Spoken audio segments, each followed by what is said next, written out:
हम लोग पिछले क्लास में इनगल्फिंग पैटर्न के बारे में जाने थे। इनगल्फिंग पैटर्न कहीं ना कहीं पूर्ण ग्रास ग्रहण जैसा है, मतलब टोटल इक्लिप्स।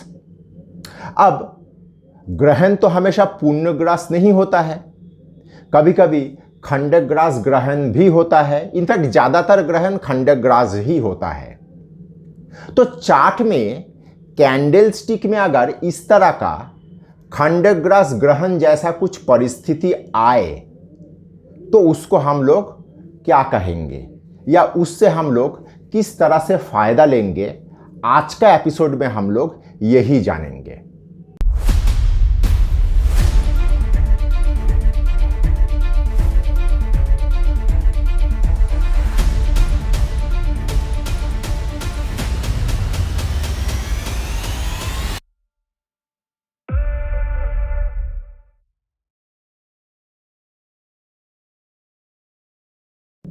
जब इस तरह का खंडक ग्रास ग्रहण चार्ट का ऊपरी हिस्से में हो तो उसको हम लोग डार्क क्लाउड कवर कहते हैं, मतलब काला बादल छा गया। जैसे हम लोग बरसात आने से पहले जब प्री मॉनसून बारिश होता है, हम लोग क्या देखते हैं कि आसमान का किसी एक कोने से एक काला बादल का गुब्बारा धीरे धीरे आसमान को ढक देता है। कुछ उसी तरह का परिस्थिति तैयार होता है, तो इसीलिए इसका नाम दिया गया डार्क क्लाउड कवर। और यही चीज अगर चार्ट का निचले हिस्से में हो तो उसको कहा जाता है पियर्सिंग पैटर्न। तो चलिए इस दोनों पैटर्न को पैरेलली सीखते हुए हम लोग इस खंडक ग्रास ग्रहण के बारे में पूरा जानकारी लेते हैं।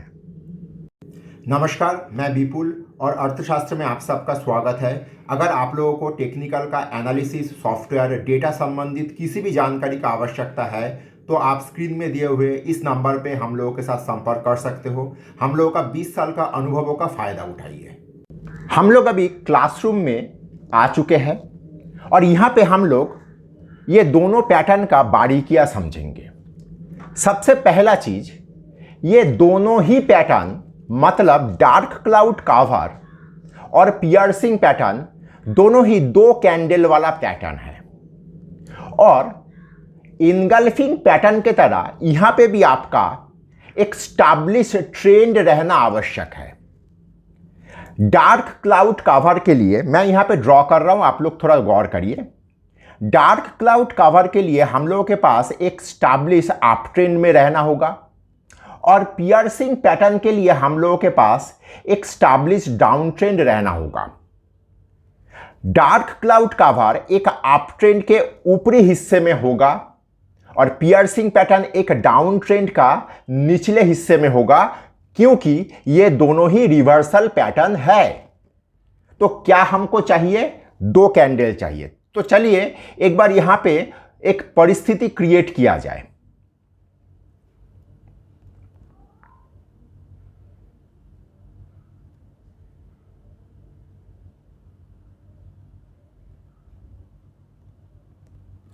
मैं यहां पे डार्क क्लाउड कवर ड्रॉ किया, तो इस चीज को मैं यहां पे थोड़ा बड़ा आकार में एक बार देखने का प्रयास करता हूं। पहला चीज, क्योंकि ये एक स्टैब्लिश अप ट्रेंड के अंदर है और जो 2 कैंडल मिलके ये पैटर्न तैयार हो रहा है, उसका पहला कैंडल मतलब ये वाला कैंडल एक अवश्य व्हाइट कैंडल होगा और एक मैच्योर कैंडल होना चाहिए। अर्थात इसका जो रियल बॉडी है ये एकदम पूर्णांग डेवलप एक रियल बॉडी, एक स्टैंडर्ड हाइट का होना चाहिए। छोटा रियल बॉडी होने से हम लोगों का काम नहीं बनेगा। तो इस रियल बॉडी का क्या क्या प्रॉपर्टी है? ये हो गया हम लोगों का हाई, ये हम लोगों का हाई है, ये लो है, ये ओपन है, ये क्लोज है, इसीलिए ये एक व्हाइट कैंडल है। अब सवाल आता है, नेक्स्ट दिन का मार्केट जो है, नेक्स्ट दिन का मार्केट इसका क्लोजिंग के ऊपर ओपन होना आवश्यक है। अर्थात ये जो क्लोजिंग है इसके ऊपर ये इसका ओपन होना आवश्यक है। ओपन हो गया, ऊपर में एक शैडो रह सकता है नहीं भी रह सकता है, कोई बड़ा इशू नहीं है।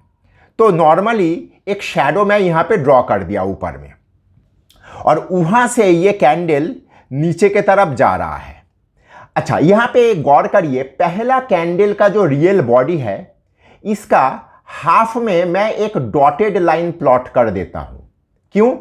क्योंकि रियल बॉडी का 50% यहाँ पे काफ़ी इंपॉर्टेंट है। क्यों? कारण है यहाँ पे खंडग्रास ग्रहण हो रहा है, पूर्णग्रास नहीं। तो ये जो रियल बॉडी है दूसरा कैंडल का, इसका रियल बॉडी, इसका पहला कैंडल का 50% से ज़्यादा नीचे तक आना आवश्यक है।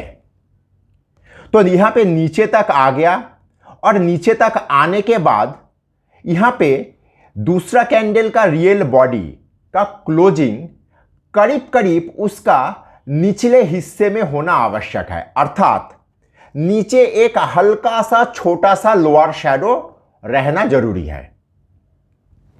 तो सबसे पहला शर्त क्या हुआ, मेरा ओपन जो है पिछले दिन का क्लोजिंग के ऊपर हुआ। तो पिछले दिन का क्लोजिंग के ऊपर जैसे ही हुआ है तो स्वाभाविक है मार्केट का व्यू ऐसा है कि मार्केट इन गियर में है, मतलब अप ट्रेंड कंटिन्यू हो रहा है। तो यहाँ पे एक अच्छा खासा मार्केट का पार्टिसिपेंट यहाँ पे तेजी का सौदा किया होगा, और उन लोग तेजी का सौदा करने के बाद ऊपर में कुछ हल्का ऊपर तक देखने के बाद मार्केट यहाँ पे चूंकि एक स्टैब्लिश अप ट्रेंड चल रहा था, यहाँ पे अचानक से बाजार में प्रॉफिट बुकिंग धीरे धीरे हावी हो रहा है। तो प्रॉफिट बुकिंग हावी हो रहा है तो मार्केट नीचे की तरफ आएगा। प्रॉफिट कौन ले रहा है? बुल लोग ले रहा है ना, क्योंकि बुल लोग ही प्रॉफिट में है अप ट्रेंड में। तो यहाँ पे प्रॉफिट बुकिंग होने से बाजार में सप्लाई ज़्यादा आ रहा है, प्राइस नीचे की तरफ आ रहा है। चीज़ को फील करिए। और मार्केट नीचे की तरफ आते हुए पिछले कैंडल का हाफ बॉडी को इनगल्फ कर लिया, और उसको हाफ बॉडी से ज़्यादा नीचे तक आ गया, और करीब करीब दिन का निचले हिस्से में मार्केट क्लोज हो रहा है। तो इसको हम लोग डार्क क्लाउड कवर कहेंगे। ये एक पूरा काला रियल बॉडी है। तो इस तरह का सिनेरियो मेरा अप ट्रेंड में ऊपर के तरफ हो रहा है, और डार्क क्लाउड का कवर का नाम पा रहा है। यही चीज अगर मेरा नीचे हो, मतलब एक डाउन ट्रेंड का नीचे हो, तो क्या होगा? वही एक बात, पहला कैंडल यहां पे मेरा ऑब्वियसली ऑपोजिट होगा। तो यहां पे पहला जो कैंडल होगा वो मुझे एक ब्लैक कैंडल चाहिए होगा। मतलब स्थिति एकदम सामान्य लग रहा है, पूरा बाजार इसको एक सामान्य सा स्थिति मान रहा है। क्यों? क्योंकि बाजार डाउन ट्रेंड में है, तो एक काला कैंडल फॉर्म हुआ। नेक्स्ट दिन मार्केट इसके नीचे खुला, मतलब रियल बॉडी का, मतलब ये क्लोजिंग के नीचे मार्केट ओपन हुआ। एक हल्का सा नीचे एक शैडो तैयार किया, लोअर शैडो, और वहां से मार्केट बढ़ते हुए इसका हाफ पाथ के ऊपर आके बंद हुआ।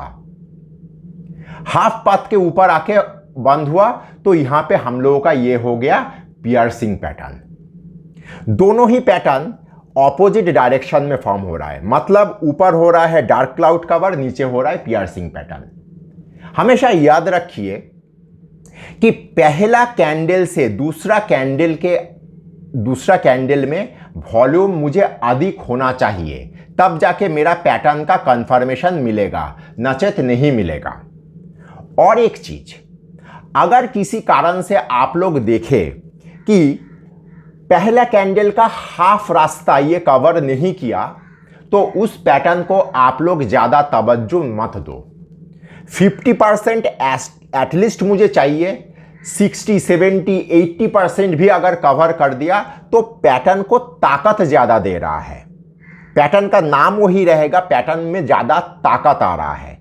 लेकिन 50% से कम अगर इनगल्फ हुआ, कवर हुआ, तो उस पैटर्न को कभी भी ज़्यादा वजन ना दें। तो इस तरीके से डार्क क्लाउड कवर और पियर्सिंग पैटर्न को हम लोग देखेंगे चार्ट में।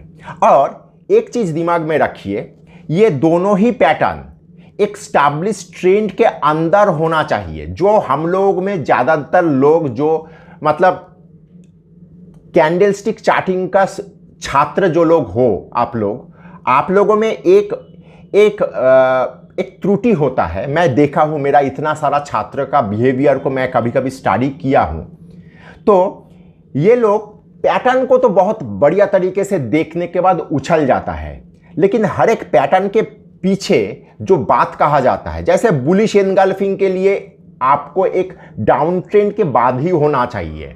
हम लोग बीच में अगर बुलिश एनगल्फिंग मिले तो उसको ज़्यादा वजन ना दिया जाए, ऐसा कहा गया है, तो हम लोग ऐसा मानेंगे। तो यहाँ पे भी पियर्सिंग पैटर्न या डार्क क्लाउड कवर उसका स्टैब्लिश ट्रेंड के अंदर होना चाहिए। आप ट्रेंड में डार्क क्लाउड कवर आएगा, डाउन ट्रेंड में पियर्सिंग पैटर्न आएगा। पियर्सिंग पैटर्न जैसा दिखने में पैटर्न कहीं पे भी आपको दिखाई दे और आप उछल कूद करें, ऐसा ना हो। डार्क क्लाउड कवर जैसा देखने में पैटर्न कहीं पे भी आ जाए और आप उछल कूद करें, ऐसा ना हो।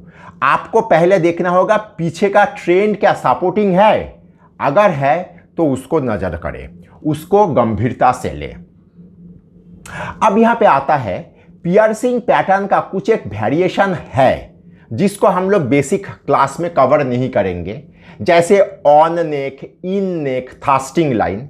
ये सारा चीज हम लोग जब कंटिन्यूएशन पैटर्न में जाएंगे वहां पे हम लोग कवर करेंगे। तो यहां पे हम लोगों का क्लासरूम का ये बेसिक जो चीज, दो पैटर्न मैं कंप्लीट कर रहा हूं। अगर वीडियो आप यहां तक देख चुके हो तो कृपया लाइक और सब्सक्राइब करिए और दोस्तों के साथ शेयर करिए, क्योंकि खुशियां और ज्ञान बांटने से बढ़ता है। यूं तो कैंडलस्टिक में पैटर्न का कोई कमी नहीं है।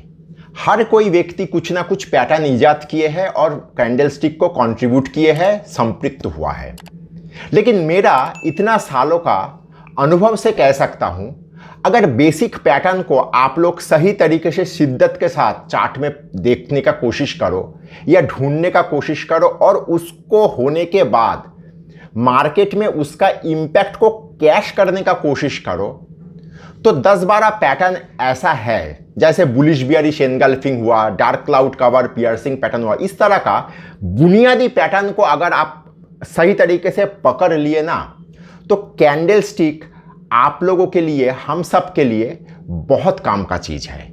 लेकिन हम लोगों का प्रॉब्लम यह है, हम लोग नया के पीछे ढूंढते हैं और जो चीज हम लोगों को मिला है उसको सही तरीके से इस्तेमाल नहीं कर पाते हैं।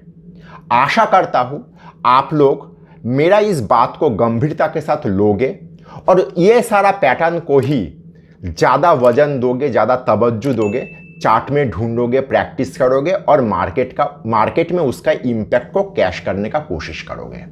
तो आज के लिए इतना ही। धन्यवाद।